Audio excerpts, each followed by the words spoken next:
आदरणीय दर्शकवृन्द नमस्कार। कार्यक्रम टफ टकमा स्वागत छ।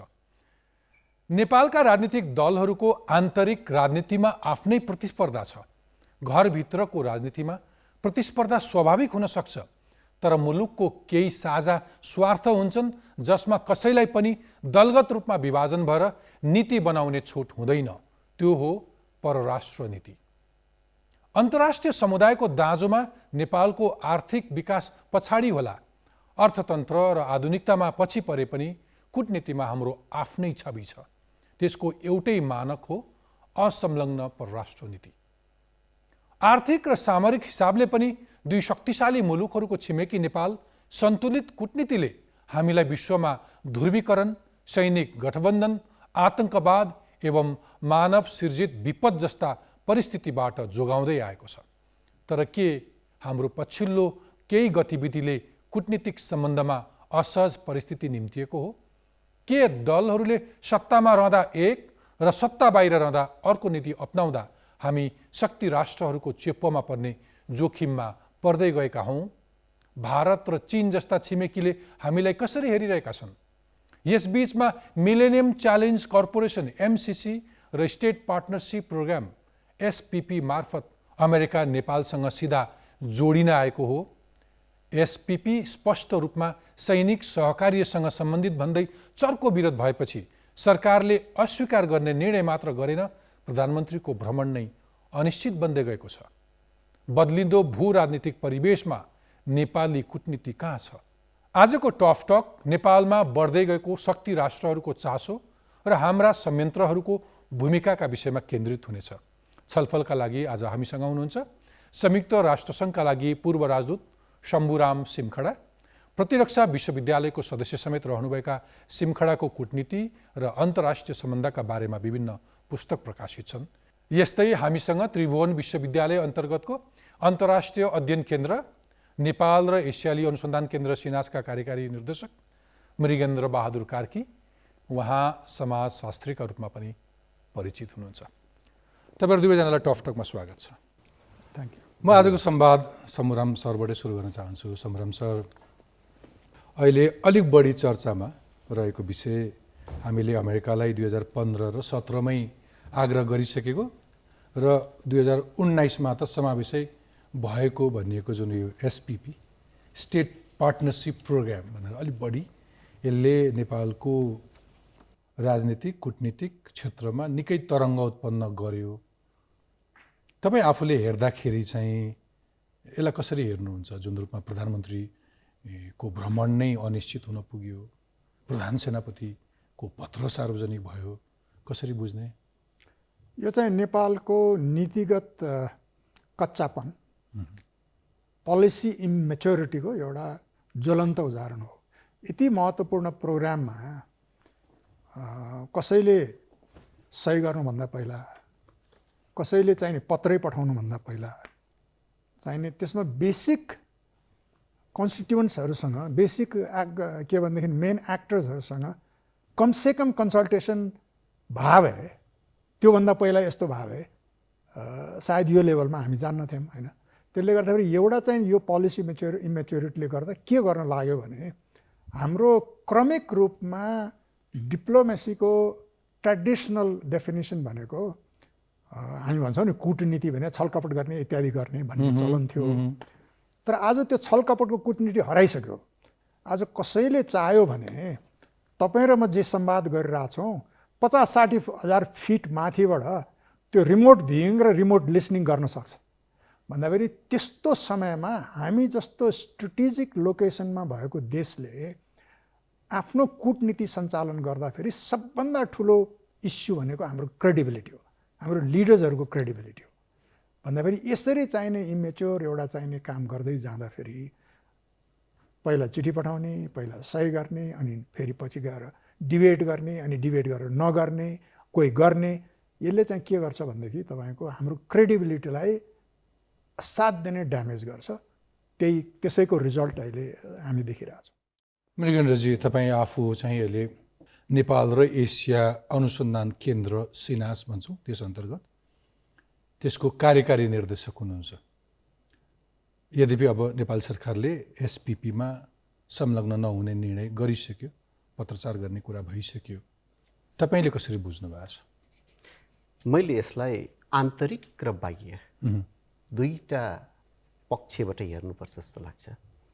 आन्तरिक भन्दा हामीले यसलाई र यसमा कसरी संलग्न भयौँ र संलग्न हुँदाखेरि अहिलेका मेजर पोलिटिकल फोर्सहरू कसरी इन्भल्भ भए र त्यो इन्भल्भ हुँदाखेरि जुन खालको सावधानी अपनाउनु पर्थ्यो र सावधानी मात्रै होइन, जुन जिम्मेवारी बोध हुनु पर्थ्यो, आज सिग्नेचर गर्ने अनि भोलि मैले गरेको होइन भन्ने अनि अर्कोको थाप्लोमा लिएर जाने, एक खालको जुन सिग्नेचर गरेको छ त्यो सिग्नेचरलाई पनि होइन भनेर जाने अलिक गैर जिम्मेवारीपनको पराकाष्ठ जस्तो लाग्छ। र दोस्रो, यो आइडियोलोजिकल पनि हो कि जस्तो मलाई लाग्छ। मैले किन आइडियोलोजिकल हो भन्ने जस्तो लाग्छ भने यहाँले रिकार्डको एउटा कोटेसन म यहाँ कोट गर्न चाहन्छु। I think therefore I am. म सोच्न सक्छु त्यही कारण म हुँ भन्दा राजनैतिक दलले कुन दायरामा सोचेको छ भन्दा कमरेड प्रचण्डले सिग्नेचर गर्नुभएको नेपाली वामपन्थीहरूको ऐतिहासिक दस्तावेज भन्ने एउटा रातो किताब छ र 1949 जब पहिलो पम्पलेट नेपाल कम्युनिस्ट पार्टीको तर्फबाट निक्लियो त्यति बेलाको तात्कालीन ओल्ड अर्डरलाई दुईटामा बाँडेको छ, एउटा रसिया र एउटा अमेरिका।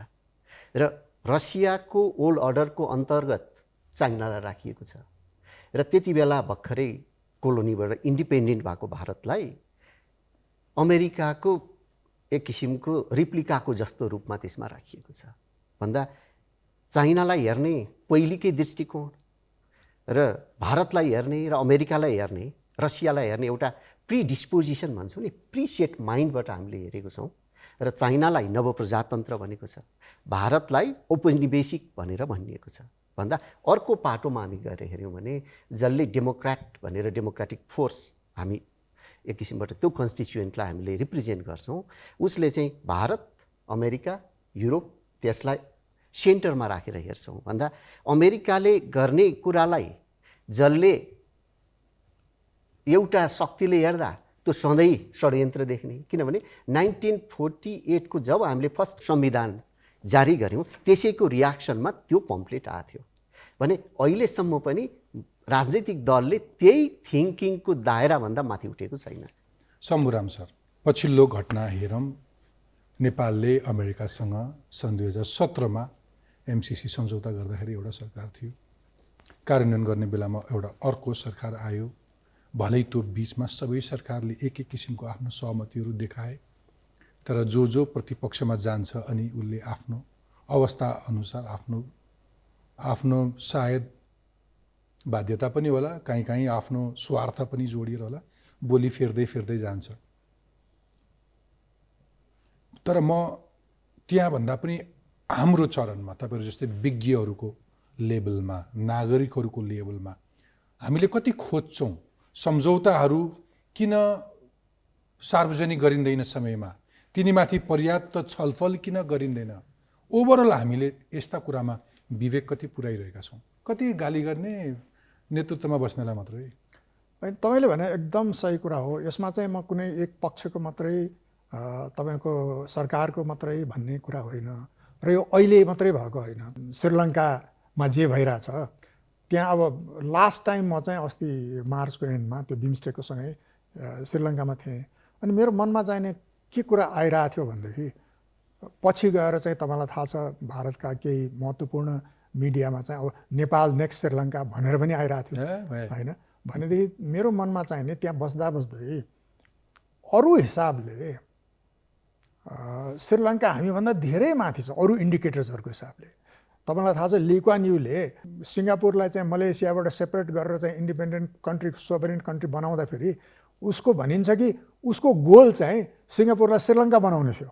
भनेर त्यस्तो देश आज पनि चाहिने धेरै अरू सोसियो इकोनोमिक इन्डिकेटर्सहरू हेर्नुहुन्छ भने साउथ एसिया मात्रै होइन, तपाईँको डेभलपिङ कन्ट्री मध्येमा श्रीलङ्का माथि आउँछ।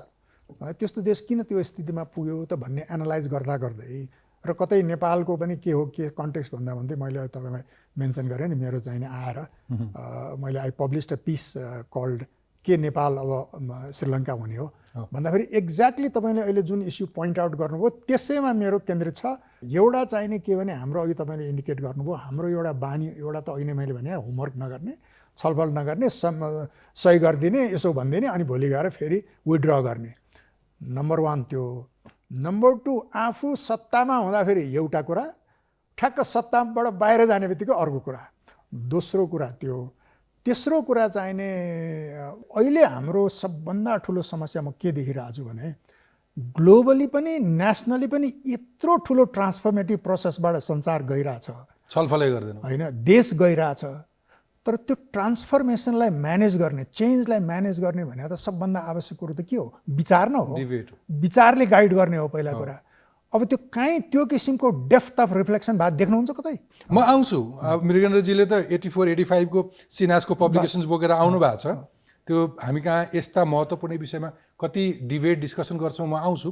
त्योभन्दा अर्को तपाईँले सोधिहालेँ मैले समुरामजी कि त्यस्तो सम्झौताहरू सरकारले गर्दाखेरि कूटनैतिक तहमा लुकाउनै पर्ने त्यस्तो बाध्यता छ अथवा किन लुकाउँछन्? केही एउटा समयका लागि त त्यसको कन्फिडेन्सियल एउटा पार्ट होला, तर सबका सबले यस्ता सम्झौताहरू किन लुकाउँछन्? एउटा त हामी नितान्त फरक परिवेशमा राजनीति र कूटनीति गरिरहेछौँ।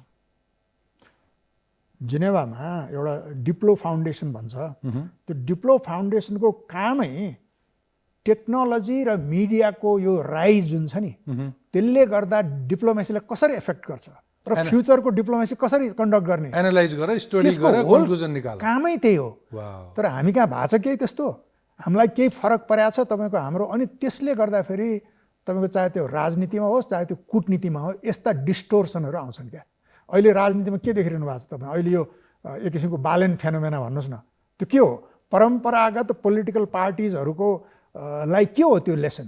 कसैले त्यतापट्टि रिफ्लेक्ट गरिरहेको छ? त्यस्तै गरेर यसरी गर्दा गर्दै डिप्लोमेसीले हाम्रो जस्तो देश जहाँ कि चाहिने भनाइ नै छ पावर अफ स्मल स्टेट्स भने डिप्लोमेसी हो।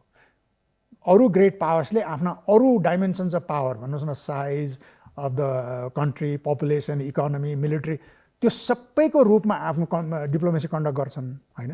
हामीले त त्यो रूपमा कन्डक्ट गर्न सक्दैनौँ। भनेपछि डिप्लोमेसीलाई त्यति इम्पोर्टेन्स दिनुपर्नेमा अहिले देख्नु भएको छ कतै? त्यही हो प्रब्लम क्या हाम्रो। मृगेन्द्रजी, तपाईँले अघि लिएर आउनु भएको छ त्यो 84 र 85 प्रकाशित जर्नल जहाँ फ्यु एक्सपर्ट्स विद्वानहरूका आर्टिकल्सहरू छन्। तपाईँ अहिले निर्देशक भएको संस्थाको नाम सिनास, त्यसको पुरा फर्म भन्नुहोस् त? Centre for Nepal and Asian studies. ल हेर्नुहोस्, centre for Nepal and Asian studies. अझ मेरा दर्शकले बुझ्ने गरी भनौँ कि एउटा यस्तो केन्द्र जसले नेपाल र एसियाली अनुसन्धान गर्छ, अथवा यो नेपाल र एसिया देशको बदलिँदो परिस्थिति, राजनीति, अर्थतन्त्र, सबै कुरा, कूटनीति, यी सबै कुराहरूको विश्लेषण गर्छ, होइन? त्यो सेन्टरले आजसम्म यो बिचमा यति धेरै परिवर्तन, अझ विशेष गरी यो पछिल्लो 5-7 वर्ष यता यो एसिया अथवा यो प्रशान्त महासागरीय क्षेत्रमा जुन किसिमको शक्ति केन्द्रहरूको सामरिक अथवा सुरक्षा अथवा राजनीतिक चासो बढ्यो, तिनका बारेमा कति छलफल गरेका छ, कति अध्ययन अनुसन्धान गरेका छ, कति रिपोर्टहरू सरकारलाई दिएको छ, अथवा कति कुन सरकारले ल यो बुझेर देऊ भनेर भने, त्यस्ता गतिविधि केही हुन्छन्? एकाडेमिक केही एक्टिभिटिज हुन्छ? समुरामजीले भने जस्तै निश्चित रूपमा सैद्धान्तिक पक्ष र प्र्याक्टिकल पक्ष छ। यो संस्था लेट 1960s सेटअप भयो। ल हेर्नुहोस्, त्यो सेटअप हुँदाखेरि जान 60 वर्ष पुरानो संस्था, तत्कालीन राजा त्रिभुवन विश्वविद्यालयको कुलपति हुने चलन थियो। त्यो रिपब्लिक भएपछि मात्रै प्रधानमन्त्रीमा आएको हो। र मेरो जानकारीमा तत्कालीन राजा इन्डियामा गइसकेपछि इन्डोलोजी भन्ने एउटा विङ इलाहाबाद युनिभर्सिटीमा उहाँले भिजिट गरेपछि त्यो इन्डोलोजीले इन्डियाको जियोग्राफीभन्दा पपुलेसन, हिस्ट्री, पोलिटिक्स, तन्त्र सारा कुरालाई अध्ययन गरेर बियोन्ड पोलिटिकल बााउन्ड्री इन्डिया के हो भनेर अध्ययन गर्थ्यो। र त्यही खालको संस्था नेपालमा आवश्यक छ भनेर यो विभिन्न चरणमा स्थापना भयो। र जति बेला 84 र 86 को यहाँले कुरा गर्नुभयो, त्यसको नेतृत्व एक्जिक्युटिभ डिरेक्टर 84 to 89 सम्म कुमार खड्गविक्रम शाह हुनुहुन्थ्यो र त्यो समयमा 72 जना फ्याकल्टी भएको हामीसँग रेकर्ड छ। प्लस त्यति बेला हामीसँग अहिलेको 10 करोड जति एनुअल बजेट छ भने अहिले हामी जम्मा 7 जना छौँ। हामीलाई सिम्पली पैसा गभर्मेन्टले दिने स्यालेरी बाहेक एक पैसा पनि हामीलाई गभर्मेन्टले फन्डिङ गरेको कसो अहिले त तपाईँ यहाँ बोल्दै गर्दा तपाईँ भेटिनुभयो एउटा संरचना छ, त्यो कोही पनि नभेटिने संरचनै नहुने अवस्था चाहिँ कति दशक बित्यो? त्यो झन्डै झन्डै 3-3.5 दशक बित्यो।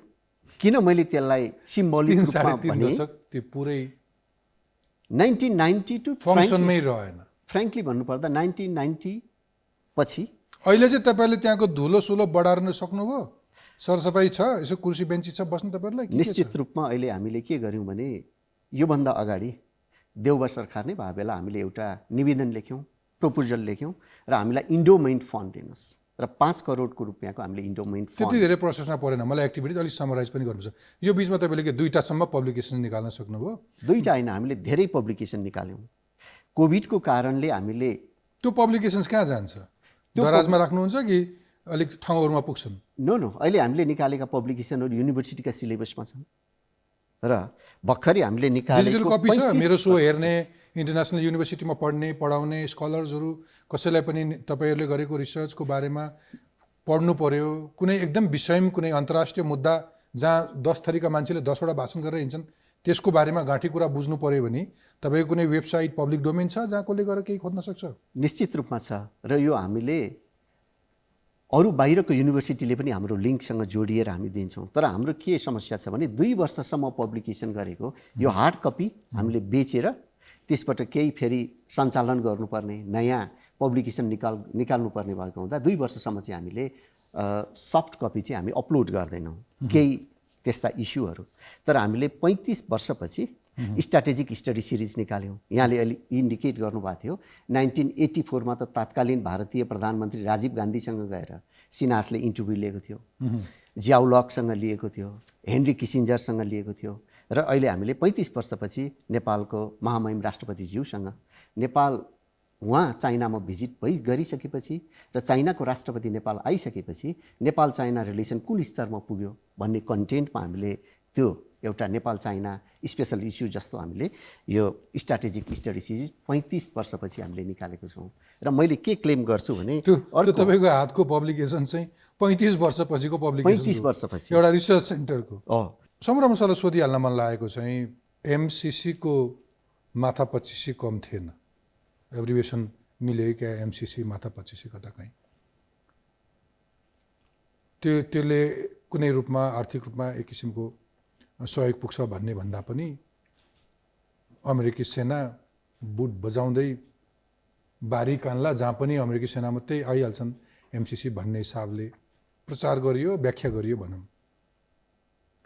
हुँदै होइन हो यो भनेर अनेक व्याख्या अरू थप तर्कहरू पनि राख्यो।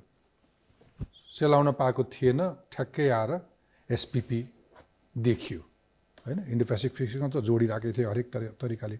तर एसपिपीमा तपाईँको यो जुन किसिमको सहभागिता पत्रचारहरू देखियो, यसले त त्यसो भन्ने मान्छेलाई बल त पुग्यो। कुटनीति भनेको त्यही होला, जहाँ पाए त्यहीँ जतिखेर मन लाग्यो त्यतिखेर चुक्नु त भएन, ढङ्ग पुऱ्याएर हिँड्नु पर्यो। हाम्रा नेताहरूको अरू चरित्र हेऱ्यो भने अरू दाउपेजमा चाहिँ एकदमै खेलाडी, त्यो महाविद्यावारिधि दिने तहको। तर यस्तो खालको विषय जहाँ अलिक बढी विवेक चाहिन्थ्यो त्यहाँ चाहिँ विवेक नपुगे जस्तो कसरी हेर्नुहुन्छ?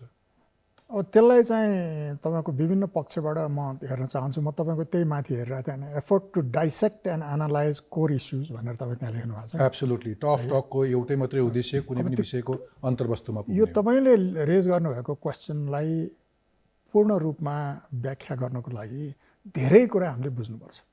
एउटा कुरा त हामी चाहिँ तपाईँको विश्वव्यापी रूपमै राम्रो समाज र देश निर्माण गर्ने त्यो वैचारिक धरातल हो नि, त्यो के हो त्यो अहिले अलिअलि हल्लिरहेछ क्या। तपाईँको एउटा चाहिँ असफल भनिएको सिद्धान्त दर्शन, त्यहीलाई प्रयोग गरेर उत्तरको हाम्रो छिमेकीले अभूतपूर्व एउटा चाहिने तपाईँको रूपान्तरण गरिरहेछ बिल्कुल होइन। र आज देखेको भिजन होइन उसले 10 औँ अगाडि देखेको भिजन हो। एक्ज्याक्टली। अब त्यो मात्रै होइन, अहिले त उसले के पनि भनिरहेछ भने संसारभरि चाहिने यही सिस्टम, एकातिर इकोनोमिक र सोसियल लिबरलाइजेसन, तर त्यो के अन्तर्गत भन्दा त strict control of the communist party, right. त्यो नभइकन हुँदैन भनेर ऊ एसर्ट गरिरहेछ। त्यही नै हो भोलिको हाम्रो लक्ष्य भनेर भनेदेखि हाम्रो दक्षिणतिर तपाईँको चाहिने अर्कै दर्शन र सिस्टमबाट तपाईँको उदीयमान भारत छ र त्यसको प्रभाव हामीमाथि के हो भने हाम्रो एकीकरण जति बेला भयो त्यति बेलाको क्षेत्रीय र विश्व परिवेश ठ्याक्क अहिले उल्ट्या छ। त्यस्तो एउटा परिवेशमा हामी छौँ 1 नम्बर। 2 नम्बर चाहिँ तपाईँको हामी स्वयं चाहिने तपाईँको यो प्रक्रियामा यति ठुलो रूपान्तरणमा गइरहेछौँ कि त्यो रूपान्तरणलाई गहिरिएर तपाईँको रिफ्लेक्सन नगर्ने हो, चिन्तन नगर्ने हो भने त्यो अहिले जस्तै हुन्छ। हामी कन्फ्युजनमा छौँ सबैको एट अल लेभल्स। मेरो एउटा पिसे छ, तपाईँले यो होइन त्यो अर्को किताबमा हेर्नुभयो भने काठमाडौँ ट्राफिक, नेपाल्स पोलिटिक्स, त्यो कन्फ्युजन तपाईँ ट्राफिकमा पनि देख्नुहुन्छ, त्यो कन्फ्युजन सिंहदरबारमा पनि देख्नुहुन्छ। भन्दाखेरि त्यही कन्फ्युजनको एउटा पार्ट यहाँ छ र त्यो हिसाबले हेर्दाखेरि तपाईँले भने जस्तै अब कसैलाई गाली गर्ने होइन, म टोटालिटीमा हेर्नुहुन्छ भने हाम्रो अहिलेको सबभन्दा ठुलो समस्या के हो भने सिनास जति बेला म आफै त्यहाँ थिएँ होइन, पब्लिकेसनहरू थियो र अहिलेको हेर्ने हो भने हामी चाहिँ यो प्रोसेसमा अहिले पोलिटिकल ट्रान्सफर्मेसनको प्रोसेसमा धेरै राम्रा कुराहरू पनि भएको छन् होइन, यति चाँडै अभूतपूर्व किसिमका अचिभमेन्टहरू पनि भएको छन्, तर त्यसलाई म्यानेज गरेर एउटा लजिकल कन्क्लुजनमा पुर्याउनलाई जुन चेन्ज म्यानेजमेन्ट हो त्यो नभए हुनाले हामीले चाहिँ नि हाम्रा जम्मै चाहिँ प्रोफेसनल इन्स्टिट्युसन्सहरूलाई पोलिटिकलाइज गरिदिएका छौँ। अनि त्यसै हुनाले तपाईँले भने के भनेदेखि यसमा त प्रोफेसनल्सहरूले यो यस्तो हुन्छ, पोलिटिकल लिडरसिपलाई गाइड गर्नुपर्ने होइन अथवा एडभाइस गर्नुपर्ने होइन, यो अहिले तपाईँहरूले यसो गर्दाखेरि भोलि यसको इम्प्लिकेसन यो हुन्छ है, यस्तो समस्या आउन सक्छ है। तर किन हुन सक्दैन भनेदेखि एउटा त पोलिटिकलाइज भइरहेछ, ओभर पोलिटिसाइज भइरहेछ, लिस्ट गर्दाखेरि अर्को चाहिँ इन्स्टिट्युसनल डिक्लाइन एन्ड डिके। अहिले भएका इन्स्टिट्युसनहरू सबै भत्किया छन्, नयाँ स्ट्रङ इन्स्टिट्युसन बन्न सकेका छैन। अहिले त्यसैको प्रतिफल हामी भोगिरहेछौँ। अनि एक्नोलेज पनि गर्न नसकिया हो, किनभने कुटनीति भनेको त एउटा दलले मात्रै होइन नि, समग्र एउटा देशको सुरक्षासँग जोडिन्छ। त्यो देशको सुरक्षासँग जोडिनको लागि त्यो देशभित्रका आन्तरिक शक्तिहरूको पावर डाइनामिक्स अथवा उसको चेतनाको तह पनि जोडिन्छ होला होइन, सबै मिल्ने हो नि। परिवार फुटेर त घरको त संरक्षण हुन सक्दैन। अघि तपाईँले भनेकोमा जस्ट टु एड, 1986मा चीनका लागि राजदूत भएर पुगेका नयन बहादुर खत्रीले एउटा पुस्तकमा लेख्नु भएको छ। त्यति बेलै चिनी अधिकारीहरूले भनेका थिए कि सन् 2020सम्म 1986मा पुगेका हाम्रा राजदूतले लेखेको कि त्यतिखेर चिनी अधिकारीले के भनेका थिए अरे भने सन् 2020सम्म चीन अमेरिकाको हाराहारीमा पुग्नै पर्छ, नभए पनि 2030सम्म त अमेरिकाको दाँजोमा पुग्नै पर्छ भन्ने योजना बनाएको छौँ भनेर आज परिणाम देखियो। त्यही हो नि कुटनीति, भिजन त्यही होइन। उनीहरूको पोलिटिकल लिडरसिपको त यो त प्रष्ट छ नि। उनीहरूले जुन टार्जेक्ट्री सेट गरेका छन् त्यो टार्जेक्ट्री अहिले गरे हो र। तपाईँको के भने यो डेङ चियाओपिङको उदयपछि नै तपाईँको यति धेरै अध्ययनहरू उनीहरूले आफ्नो उसमा गरेका छन्। तर अब त्यो हाम्रो लागि इम्प्लिकेसन के हो भने हेर्नुहोस्, यो एउटा अघि टक्क छुटिहाल्यो, यो नेसनल इन्ट्रेस्ट हामी कहाँ कन्फ्युजमा छौँ भने यो राष्ट्रिय स्वार्थ, राष्ट्रिय हित भन्छौँ नि, नेसनल इन्ट्रेस्टका मेजर प्यारामिटर्सहरू हुन्छन् नि, त्यो प्यारामिटर्सहरू एउटा चाहिने त्यही तपाईँले त्यो किताब हेर्नु भने एउटा चाहिँ त 1991मा continuity and change in foreign policy, need for a new foreign policy agenda भन्ने एउटा पिस छ क्या त्यहाँ। त्यो के हो भनेदेखि 1990 पछिको पोलिटिकल चेन्जको सबैभन्दा सिग्निफिकेन्ट पार्ट भने के हो भने पञ्चायतको बेलामा इन्स्टिट्युसनलाइज कम्पिटिसन फर पावर हुँदैन थियो, व्यक्ति उठ्थे। अब त्यो पोलिटिकल इन्स्टिट्युसन्सहरू खास गरेर पार्टिजहरूको सत्ता र शक्तिको लागि कम्पिटिसन हुन्छ, तर त्यो कम्पिटिसन कतै नेसनल पोलिसिजहरूमा खास गरेर फरेन र सिक्युरिटी पोलिसिजमा डिजेनेरेट गर्यो भने त्यसले राष्ट्रिय हित गर्दैन, त्यस हुनाले among the major political actors minimum national consensus on foreign policy हुनुपर्छ है भनेर लेखेको हो। अहिले तपाईँले भन्नुभएको जस्तो कसैले त्यो चर्चा गर्छ र यहाँ त्यो कसैलाई त्यतापट्टि ध्यानै ध्यान छैन त्यो चाहिँ अब त्यसका लागि संसद होस्, सरकारमा बस्नेले प्रतिपक्षलाई पनि एन्डोर्स गरोस्, तपाईँ जस्ता इन्टेलेक्टहरू होलान्, पहिलेका स्कलर्सहरू होलान् यो क्षेत्रमा। इन द मेन टाइम तपाईँको यो Nepal India China relation in 21st century भनेर तपाईँको पुस्तकसँगै तपाईँको अर्को एउटा महत्त्वपूर्ण पुस्तक Trump and trauma of transition something के यो नाम गरेको पुस्तक पनि छ। मेरो दर्शकहरूलाई काम लाग्न सक्छ यो। मृगेन्द्रजी, तपाईँले अघि उठाएकै कुरा नेपालको कूटनीतिको अलिकति ब्याकग्राउन्डमा तपाईँ जान खोज्दै हुनुहुन्थ्यो, तपाईँलाई लान खोजेँ मैले। तत्कालीन राजा वीरेन्द्रले 1983मा डिसेम्बरमा अमेरिकाको राजकीय भ्रमण गर्दाखेरि उहाँले नेपाललाई शान्ति क्षेत्र घोषणा गर्ने प्रस्ताव गर्नुभयो। त्यो बेलाका तत्कालीन अमेरिकी राष्ट्रपति रोनाल्ड रेगनले त्यसलाई स्वीकार गरे।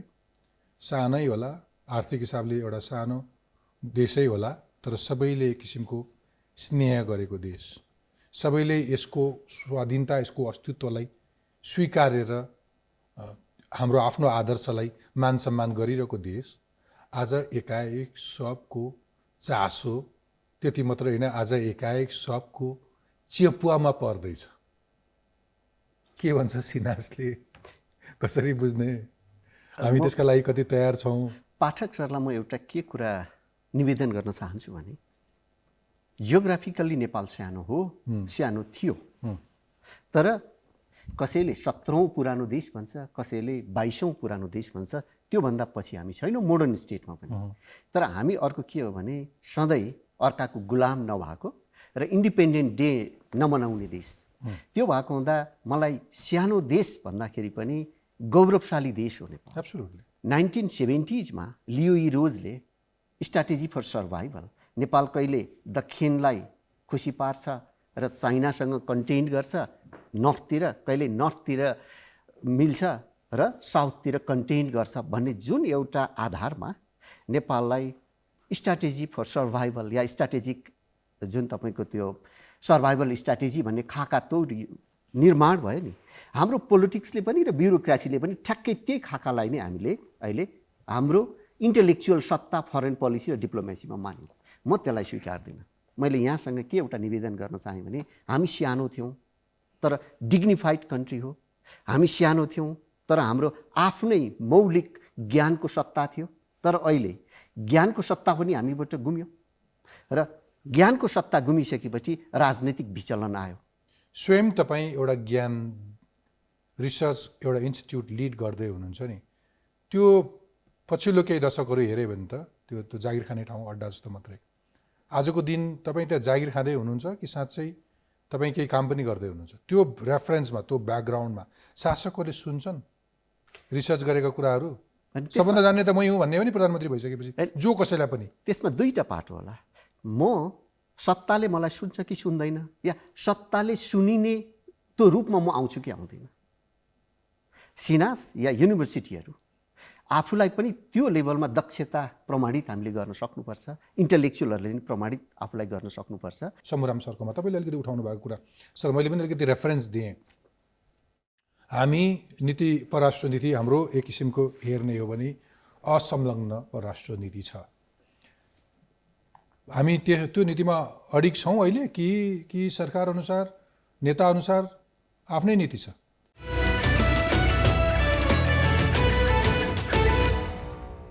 शम्भुराम सरकोमा तपाईँले अलिकति उठाउनु भएको कुरा सर मैले पनि अलिकति रेफरेन्स दिएँ। हामी नीति परराष्ट्र नीति हाम्रो एक किसिमको हेर्ने हो भने असंलग्न परराष्ट्र नीति छ।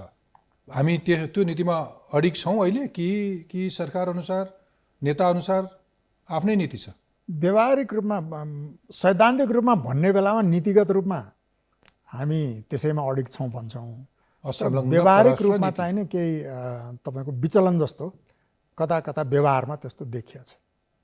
तर फेरि केही कूटनीतिज्ञहरूले भन्ने गरेको के हो भने आजको अवस्थामा अथवा बदलिदो परिस्थितिमा असंलग्न परराष्ट्र नीति आफै समय सापेक्ष छैन। शक्तिहरू धेरै शक्तिशाली, विश्वमा शक्ति राष्ट्रहरूको एक किसिमको ध्रुवीकृत भइरहेछन् ती राष्ट्रहरू। कुनै बेला अप्ठ्यारो पर्न सक्ला, होइन हेर्नुहोस्, एउटा त परराष्ट्र नीति अथवा कूटनीति सञ्चालन गर्न जाने हो सहयोग, सञ्चालन गर्न जानेन हस्तक्षेप। किनभने परराष्ट्र नीतिको आधार भने के हो भने application of power for the promotion of national interest भन्छ। हरेक देशले हामीसँग मित्रता किन गर्छन्? हाम्रो मायाले हो। जनतामा होला, नेपालीहरूलाई धेरैले माया गर्छन्, तर स्टेट पोलिसीको रूपमा त उनीहरूले के देख्छन् भने उनीहरूको पनि नेसनल इन्ट्रेस्ट हाम्रो आन्तरिक जे हुन्छ यहाँभित्र त्योसँग जोडिया छ। त्यसो हुनाले उनीहरू फेभरेबल स्टेटमा हुन चाहन्छन् यहाँ, होइन? भनेपछि त्यो हिसाबले हेर्दाखेरि पहिला कुरा त हामीले खास गरेर परराष्ट्र नीति र के भने कूटनीति सञ्चालन गर्दाखेरि के कुरा बुझ्नु जरुरी छ भने अन्तर्राष्ट्रिय सम्बन्धलाई शास्त्रीय रूपमा study of relation among great powers and how it affects the world भन्छ। ठुला शक्ति राष्ट्रहरूको सम्बन्ध र त्यसले अरूलाई कसरी, विश्वलाई कसरी प्रभावित गर्छ भन्ने अन्तर्राष्ट्रिय सम्बन्धको विधा भयो। त्यो विधालाई राम्रोसँग बुझेर प्रत्येक राष्ट्रले आफ्नो विदेश नीति निर्माण गर्छ र त्यो विदेश नीतिको प्रभावकारी परिचालन कूटनीतिले गर्छ। अब यहाँ समस्या कहाँनिर भइदियो भनेदेखि एउटा चाहिँ त तपाईँको यो अन्डरस्ट्यान्डिङ नै अहिले धेरै हदसम्म तपाईँको एउटा ठुलो विद्वान, अन्तर्राष्ट्रिय सम्बन्धको विद्वानले के भन्छन् भने the role of an expert in international relation or scholar of international relation is to explain the headlines भन्छ। अहिले धेरैलाई त्यो हेडलाइन क्रिएट गर्न बाई पोलिटिकल एक्ट अथवा अरू कुनै एक्ट आउँछ, तर त्यसको एक्सप्लेनेसन र इम्प्लिकेसन के हो भन्ने कुरा धेरैलाई थाहा हुँदैन। त्यसले गर्दाखेरि यो स्थिति आउँछ। दोस्रो, अघि हामीले तपाईँले पनि निकाल्नु भएको थियो, म जाँदै थिएँ, यो नेसनल इन्ट्रेस्टको चाहिने एउटा इन्डिभिजुअल्सहरूको इन्ट्रेस्ट, त्यसपछि गएर माथि गएर इन्स्टिट्युसन्सहरूको इन्ट्रेस्ट, आफ्टर अल नेसनभरिको इन्स्टिट्युसनको कलेक्सन हो। र इफेक्टिभ लिडरसिपले के गर्छ त भनेदेखि त्यो इन्डिभिजुअलको ट्यालेन्ट र इन्ट्रेस्ट, एबिलिटिज, केपेबिलिटिज सबैलाई र इन्स्टिट्युसनल इन्ट्रेस्टसँग लेभरेज गरेर त्यो सबैलाई पिरामिडमा टपमा नेसनल इन्ट्रेस्टसँग लेभरेज गर्न सक्छ। अहिले हाम्रा कन्फ्युजन भएको पार्टली कारण के हो भनेदेखि हरेकले चाहिँ नि आफ्नो इन्डिभिजुअल इन्ट्रेस्ट त हेर्ने नै भयो। दोस्रो कुरा, इन्स्टिट्युसन्सहरूको आफ्नो इन्ट्रेस्ट छ र त्यो लिडरसिपले त्यो सबैलाई लेभरेज गर्न नसक्दाखेरि अरू सबै ट्यान्जेन्टमा गइरहेछन् क्या। र अहिले मैले श्रीलङ्काको कुरा गर्दै थियो, श्रीलङ्कामा अहिले भएको मेरो दृष्टिकोणमा त्यही हो। मसँग यति धेरै प्रश्नहरू छ, म मृगेन्द्रजीकोमा आएँ। मृगेन्द्रजी, तपाईँको संस्था सिनासले साउथ एसियाको बारेमा अलिक बढी स्टडी गर्छ। पछिल्लो 5-7 वर्ष हेऱ्यो भने यो इन्डो पेसिफिक अथवा तपाईँले यसलाई कसरी भनौँ, संसारका शक्तिशाली राष्ट्रहरूको बडो चासो बढेर गयो यो प्रशान्त महासागर क्षेत्रमा अथवा यो एसियाको साइडमा। तपाईँ त्यो संस्थामा बसेर हेर्दाखेरि हामी कति प्रिपेयर्ड छौँ त्यसका लागि, हामीले कति धेरै कुरा बुझेका छौँ, सरकारले तपाईँबाट केही सल्लाह लिन्छ अथवा तपाईँहरूको बुझाइ के छ, मलाई एकचोटि फेरि भनिदिनुहोस् न। डाइरेक्टली सरकारले हामीसँग त्यसरी बोलाएर सल्लाह लिने आजसम्म गरेको छैन र त्यसलाई मैले अघि पनि कन्फेस गरेँ। हामी जुन रूपमा हाम्रो अस्तित्व राखिराख्नु पर्थ्यो त्यो रूपमा हामीले सकेनौँ होला। त्यसको मेकानिजमको पाटोमा अब हामी नजाउँ। तर मैले अघि सुरुको यहाँको प्रश्नमा म जोड्दै थिएँ, एउटा हाम्रो आन्तरिक कारण छ, अर्को बाह्य कारण छ।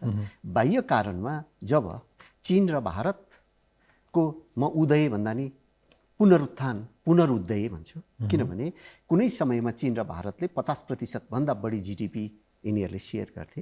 त्यो बेला नेपाल पनि प्रोस्परस थियो भने अहिले जुन किसिमबाट शताब्दीौँसम्म युरोप र अमेरिकाले संसारभरिको ज्ञानको सत्ता र पोलिटिकल सत्ता, स्ट्राटेजिक सत्ता, मिलिट्री सत्ता, सम्पूर्ण सत्ता उनीहरूले सञ्चालन गरेको अवस्थामा भारत र चीनको पुनरुदय सँगसँगै नेपालको जुन स्ट्राटेजिक लोकेसन छ त्यो लोकेसनमा अब हामीमाथि एक खालको प्रेसर बढेको छ। अब बिआरआई मार्फत, एकातिर बिआरआई इकोनोमिक प्रोजेक्ट हो, अर्को मार्फत ट्रान्सपोर्टेसन हो, तर अब नेपालमा अमेरिका, युरोप, भारत र चीन डाइरेक्ट आएर कन्फ्रन्ट गर्दैछन्। त्यो यथार्थ, वस्तुगत यथार्थ हो। अब त्यो टक्राइरहेका ग्लोबल पावरलाई हामी कसरी सम्बोधन गर्छौँ भन्ने कुरोमा चाहिँ निश्चित रूपमा यहाँले अघि भन्दै हुनुहुन्थ्यो राजनैतिक दलमा मात्रै होइन हाम्रो फरेन पोलिसी राजनैतिक दलभित्रको पनि प्रोमिनेन्ट लिडरसिपमा आएर खुम्चिएको छ। यहाँले एनालाइसिस गर्नुहोस् हाम्रा कन्स्टिट्युसनलाई।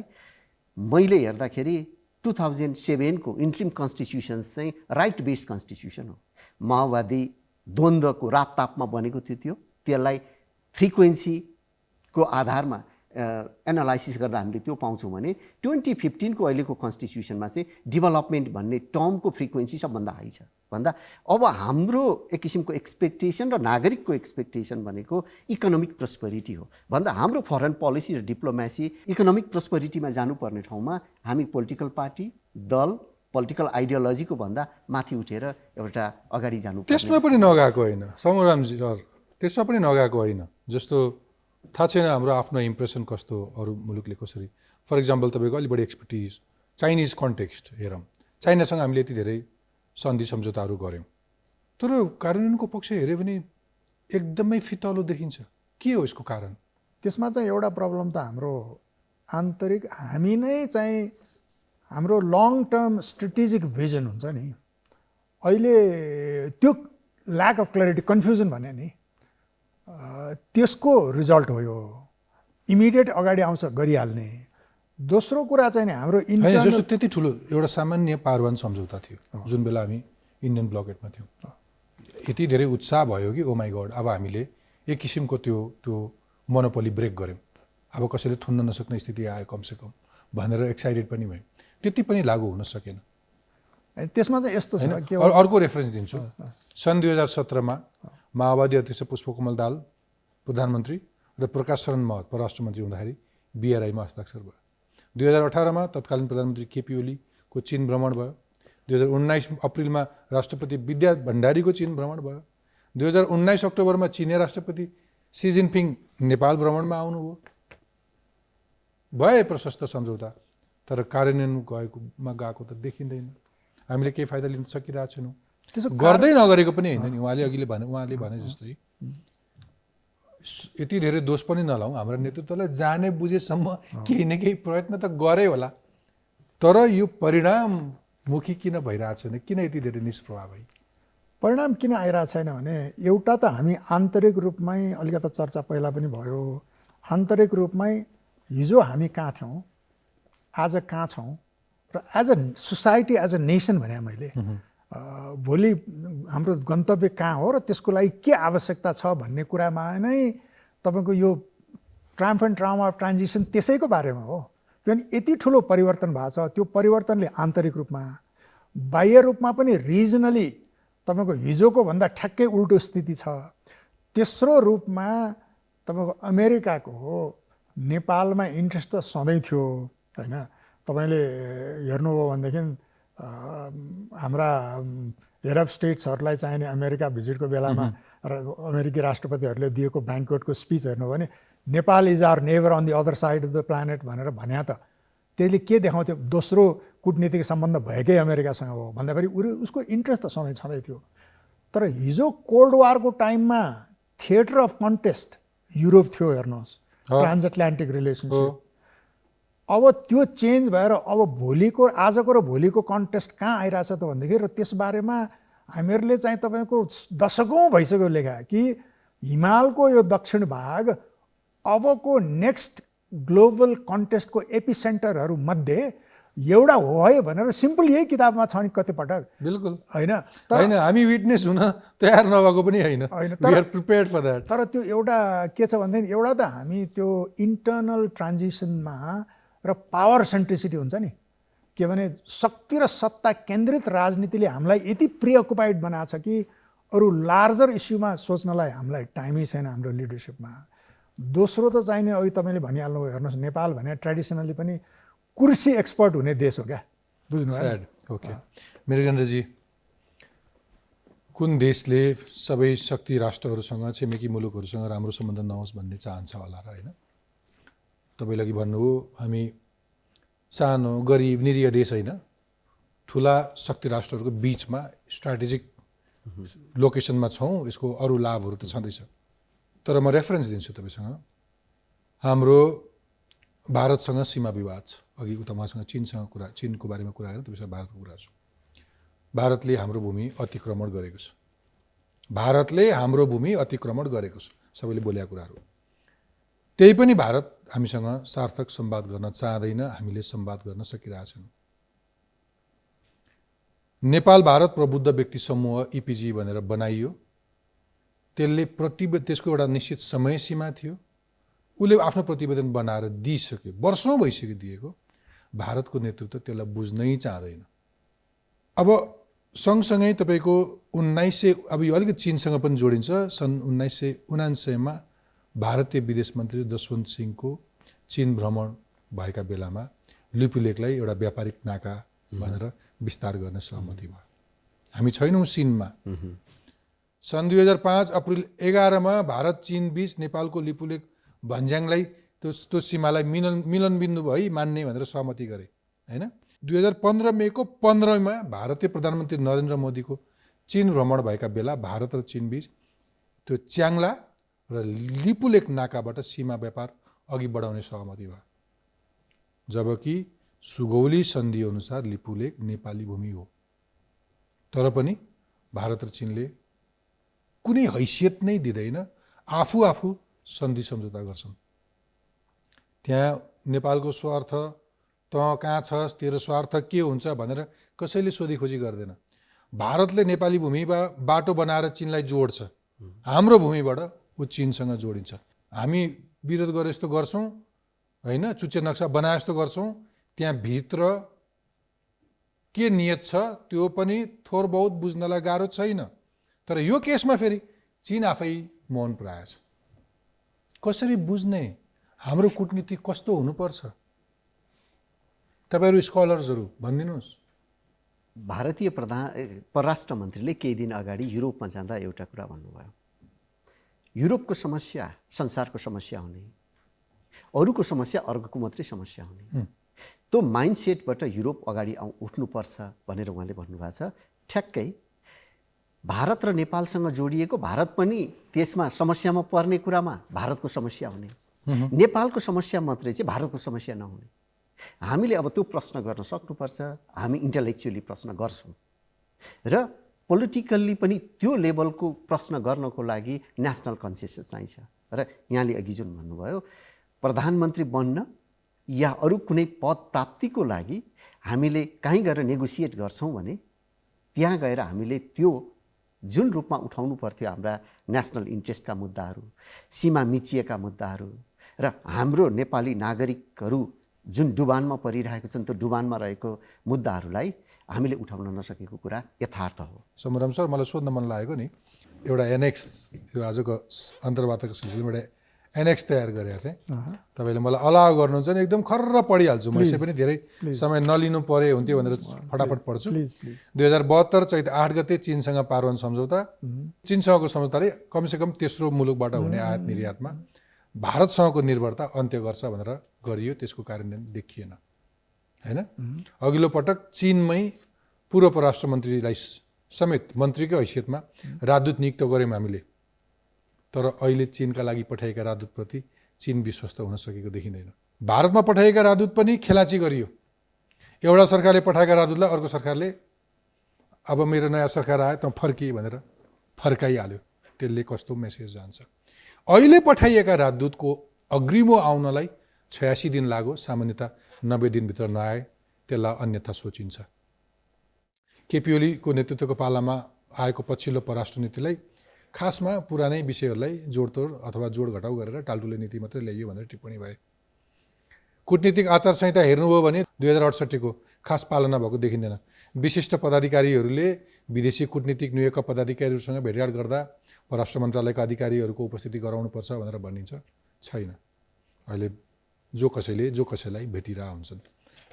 हुँदा हुँदा नेपाली सेनाको हेडक्वार्टरमा कुनै एम्बेसडर गएर आइरहेको प्रशस्त घटनाहरू छन्। एउटा देशको सहसचिव स्तरको राजदूत जो विदाई अथवा उसको कार्यकाल सकिन्छ नेपालमा र ऊ जान खोज्छ, उसको विदाईका लागि आयोजित भोजमा प्रधानमन्त्री, पूर्व प्रधानमन्त्री सब लावा लस्कर लागेर दूतावासमा भोज खान जान्छन्। प्रब्लम भएन। तर यो देशको परराष्ट्र मन्त्री तिनको देशमा जाँदाखेरि उनले आफ्ना समकक्षी अथवा प्रधानमन्त्रीलाई भेट्न समय पाउँदैन।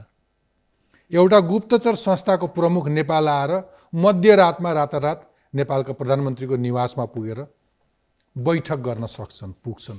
हेर्नुहोस् यो एनएक्स कति लामो छ, कति पढौँ।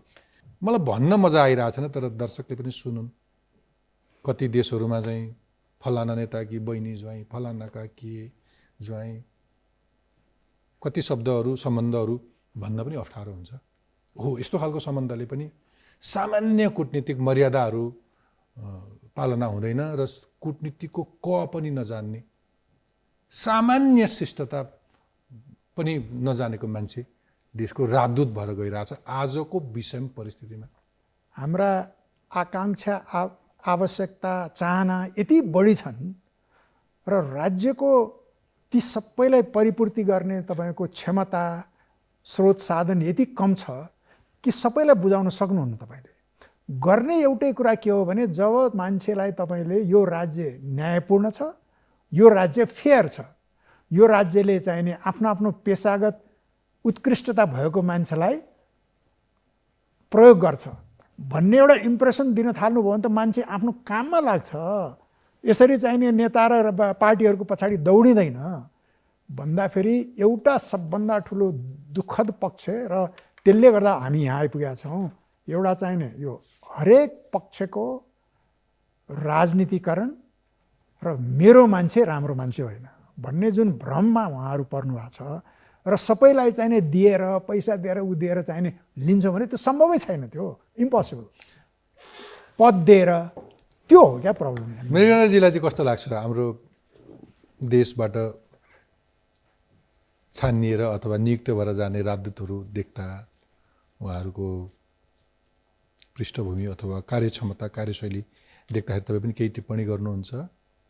निश्चित रूपमा जुन गौरवशाली राष्ट्र, अघि मैले यहाँसँग अलिकति डिफर पनि गरेँ, सानो होइन गौरवशाली राष्ट्र, र त्यो गौरवशाली राष्ट्रको जुन मर्यादा, इज्जत, प्रतिष्ठा इन्टरनेसनल फोरममा लिएर जानु पर्थ्यो र त्यो गौरवलाई हामीले त्यहाँ लगेर प्रतिनिधित्व गर्नु पर्थ्यो, त्यो लेभलमा अपेक्षित या अपेक्षा भन्दाखेरि पनि एभरेजभन्दा केही ठाउँमा, अब सबैलाई त्यो एउटा घानमा मुस्ने कुरा छैन, तर एभरेजभन्दा कम भएको पनि एउटा यथार्थ हो। दोस्रो, यहाँले जति कुरा अघि यहाँले राख्नुभयो ती सम्पूर्ण कुरामा सम्पूर्ण नेपाली 3 करोड नागरिकले महसुस गरेको कुरा हो। तर अब यो कसरी अगाडि जाने, यो परिस्थितिबाट हामी कसरी बेटर परिस्थितिमा जाने, प्रश्न त्यहाँ हो। एब्सोल्युटली। म एउटा भिडियो देखाउँछु नि यहाँहरूलाई। आम देशभरिका नागरिकहरूले नेपालको कूटनीतिलाई कसरी बुझ्छन्, कूटनीति कस्तो हुन्छ भनेर, अनि हामी अगाडि बढाउँला हाम्रो संवाद प्लिज। सम्पूर्ण नेताहरू एकजुट नभएर अपरिपक्वताको हिसाबले चाहिँ उहाँहरू छिन्न भिन्न हिसाबले हिँडेको हुँदा र एक स्वर एक भोइस नहुँदा, राष्ट्र निर्माणको लागि नहुँदाखेरि अरू देशले हस्तक्षेप गर्ने नै भए। अहिले नेपालमा देखिएको अमेरिकी, चाइना र के अरे भारतको हस्तक्षेप सिधा सिधा भएको हामीले महसुस गरेका छौँ। पहिला दुईटा देशको मात्रै बढी चलखेल हुन्थ्यो नेपालमा, चाइना र इन्डिया। अब बिचमा अहिले अमेरिका पनि आइसकेको छ। आफ्नो नीति मित्रता गर्नुपर्ने, दुश्मनी गर्नु होइन हामी, किनकि हामी सानो छौँ अनि किन दुश्मनी गर्ने त। राजनीतिमा आधारित भएर नेपालको परराष्ट्र नीतिलाई नै दलहरूले चाहिँ गिजोल्ने काम गरेको छ, त्यो चाहिँ एकदमै निन्दनीय छ। छिमेकी या विश्वका कुनै देशहरूसँग चाहिँ हाम्रो राम्रो सम्बन्ध हुनुपर्छ।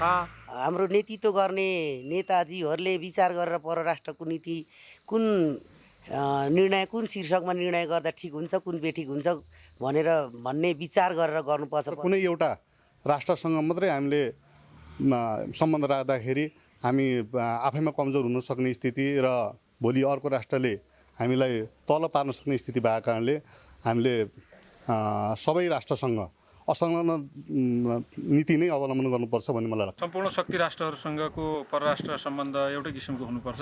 यो हिमाल, पहाड, तराई, पूर्व, पश्चिम, मधेस सबैतिर एउटा ल्याउने प्रयत्न मात्रै थियो। यो रेफरेन्स कसलाई चिन्ता हुन्न आफ्नो देशको, राष्ट्रको।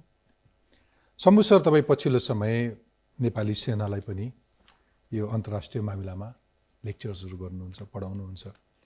अहिले यसैका लागि भनेर खोलिएको यो प्रतिरक्षा विश्वविद्यालयको सदस्य पनि हुनुहुन्छ। पछिल्लो समय धेरै यो कूटनीतिमा जोडिएको चाहिँ यो सैन्य कूटनीति सेना भनेर आउँछ। यसको पछिल्लो पिक्चर, यसको स्टेटस केही आम दर्शक श्रोताले सजिलोसँग बुझ्ने गरी भन्नुहुन्छ। अहिले नेपालको इतिहासमा तपाईँको सैन्य कूटनीति सधैँ महत्त्वपूर्ण रहिआएको छ र खास गरेर प्रतिरक्षा विश्वविद्यालयको एउटा चर्चा तपाईँले निकालिहाल्नुभयो।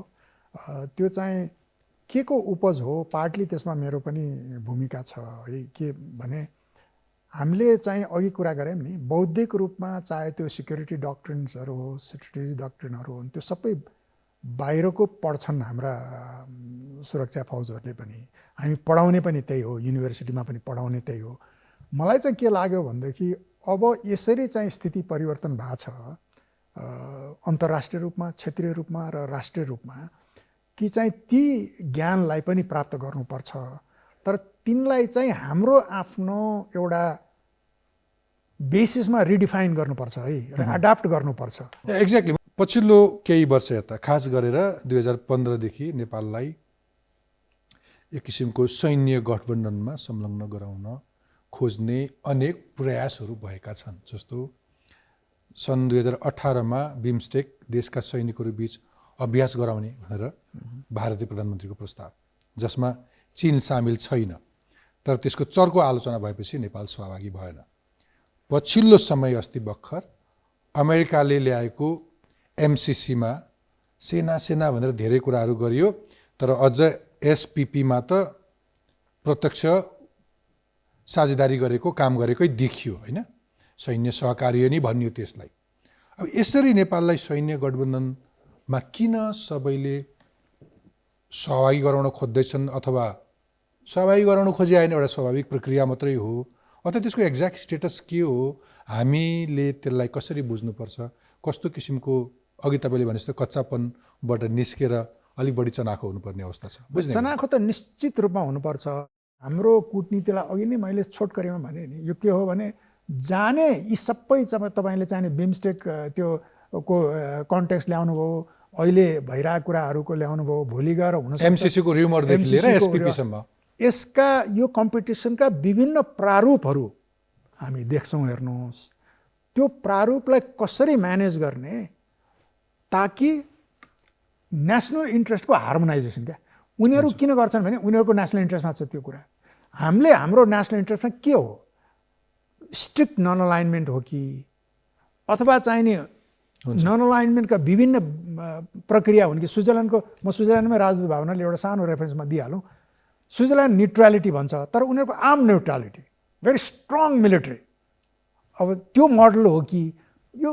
यसबारेमा तपाईँको विस्तृत चाहिने रिफ्लेक्सनै भइसकेको छ। म मृगेन्द्रजीलाई तपाईँले 30 वर्ष पछाडि पब्लिस गरेको जर्नलको सार केही अथवा सिनासले आजको कन्टेक्स्टमा देखेका मेजर थ्रेट्सहरू यो हाम्रो कूटनीतिक सम्बन्धलाई लिएर तपाईँका केही रेकमेन्डेसन्सहरू छन् भने सुनौँ, अनि म अर्को खण्डमा प्रवेश गर्छु। त्रिभुवन विश्वविद्यालयमा मैले जुन सेन्टरलाई नेतृत्व दिन्छु त्यसको 7वटा अब्जेक्टिभ मध्ये हामीलाई दिएको एउटा अब्जेक्टिभ के हो भने एसियाभरिका देशका इन्डिभिजुअल कन्ट्रीलाई अध्ययन गर्ने, दोस्रो त्यहीसँग जोडिएको अब्जेक्टमा त्यहाँभित्र रहेका ती जुन सङ्गठनहरू छ नि, जस्तो सार्क भयो, बिमस्टेक भयो, तिनीहरूको अध्ययन गर्ने। अब एकातिर हामीलाई त्यो खालको ऐतिहासिक जिम्मेवारी छ, अब अर्कोतिर गभर्मेन्टले बजेट छैन, अर्को लेभलमा इतिहासले जुन सिनासले कमाएको क्रेडिबिलिटी छ, त्यो क्रेडिबिलिटीलाई कसरी हामी कायम गर्ने, त्यो इतिहासको बोझबाट हामी चाहिँ वास्तवमा पिल्सिएको अवस्थामा छौँ। हेर्नुहोस्, हुन्छ, मसँग अरू धेरै प्रश्नहरू थिए, थाती राख्छु, समय सिद्धिएको कारणले पछि गरौँला। मसँग एउटा ऱ्यापिड फायर राउन्ड छ sir, Shambhu sir, Mrigendra sir. Rapid fire round, rapid fire भनेपछि उही तातो गोली जस्तै प्रश्न तातै एउटा प्रश्नमा जवाब दिनुपर्छ, धेरै सोच्न पाइँदैन। 2-3वटा प्रश्न, अनि म कार्यक्रमलाई बिट मार्छु। शम्भुराम सिमखडा सरबाट सुरु गर्छु। सर, परराष्ट्र नीतिको हकमा असंलग्न कि समय सापेक्ष नीति? असंलग्नताको समय सापेक्ष फर्म। आर्थिक कि सैन्य साझेदारी? मूल रूपमा आर्थिक साझेदारी तर सैन्य तयारी। नेपाललाई धेरै फाइदा पुग्ने दृष्टिकोणमा एमसिसी कि बिआरआई? दुवै चाहिँ को सही किसिमको रूपमा प्रयोग गर्न सक्यो भने सायद दुइटैले फाइदा गर्छ। तर अघि नै मैले भने जस्तो जाने सहयोग नजाने जस्तो छ। राजदूत नियुक्ति गर्दाखेरि करियर डिप्लोमेट कि राजनीतिक नियुक्ति? दुवैको कम्बिनेसन। भारतद्वारा अतिक्रमित नेपाली भूमि जुन छ त्यो भूमि फिर्ता गर्नको लागि वार्ताकै पर्खाइमा भारतसँग बस्ने कि अन्तर्राष्ट्रियकरण? अन्तर्राष्ट्रियकरणबाट कहीँ पुग्दैन। मूल कुरा दुईटा छिमेकीसँग विश्वासको कूटनीतिबाट मात्रै चाहिँ समस्याको समाधान सम्भव देख्छु। एक शब्दमा आजसम्म तपाईँले देखेको सबैभन्दा सफल परराष्ट्र मन्त्री? महेन्द्र बहादुर पाण्डे। सफल राजदूत? सफल राजदूतको हिसाबले हेर्ने हो भने डाक्टर भेगबहादुर थापा पनि हो, किनभने उहाँ अमेरिकामा भारतमा राजदूत हुँदाखेरि धेरै कुराहरू भएको छन्। कूटनीतिक बुझेको प्रधानमन्त्री शेरबहादुर देउबा, केपी शर्मा ओली, पुष्पकमल दाहाल प्रचण्ड? तिनटैको आफ्नो आफ्नो पक्ष महत्त्वपूर्ण पक्ष छ। Very diplomatic answer. After all you're a diplomat sir. Mrigendra Bahadur कार्कीजी, कूटनीति कस्तो हुनुपर्छ, गोप्य कि खुल्ला? दुईटैको संयोजन। परराष्ट्र नीति असंलग्न कि गठबन्धन? अहिलेको सन्दर्भमा त नेपाल असंलग्नमै जानुपर्छ जस्तो लाग्छ मलाई। एमसिसी कि बिआरआई? त दुईटै आवश्यक छ नेपालको लागि। रुस युक्रेन मामिलामा नेपालको भूमिका ठिक कि बेठिक? ठिक। बाहिरी सम्बन्ध सुधारमा कूटनीतिक संयन्त्र कि राजनीतिक नेतृत्व? कूटनैतिक संयन्त्र। आजसम्म तपाईँले देखेको नेपालको सफल परराष्ट्र मन्त्री? परराष्ट्र मन्त्री त मलाई त भेगबहादुर थापा जस्तो लाग्छ। कूटनीति बुझेका प्रधानमन्त्री? शेरबहादुर देउबा? शेरबहादुर देउबा। मैले बाँकी दुईटा भन्न बाँकी थियो। किन भन्नुहुन्छ भने जुन किसिमबाट एमसिसी यहाँबाट अगाडि बढ्यो त्यो रूपमा तिनैजनाले एमसिसीलाई प्रचण्डले अपोज गर्न खोज्नु भएको थियो। पाइएन सर। उहाँले होइन, डेफिनेटली शेरबहादुर, त्यही असल मैले त्यसलाई प्रमाणित मात्रै गर्न खोजेको। हुन्छ, तपाईँहरूको महत्त्वपूर्ण समय र विचारका लागि धेरै धेरै धन्यवाद।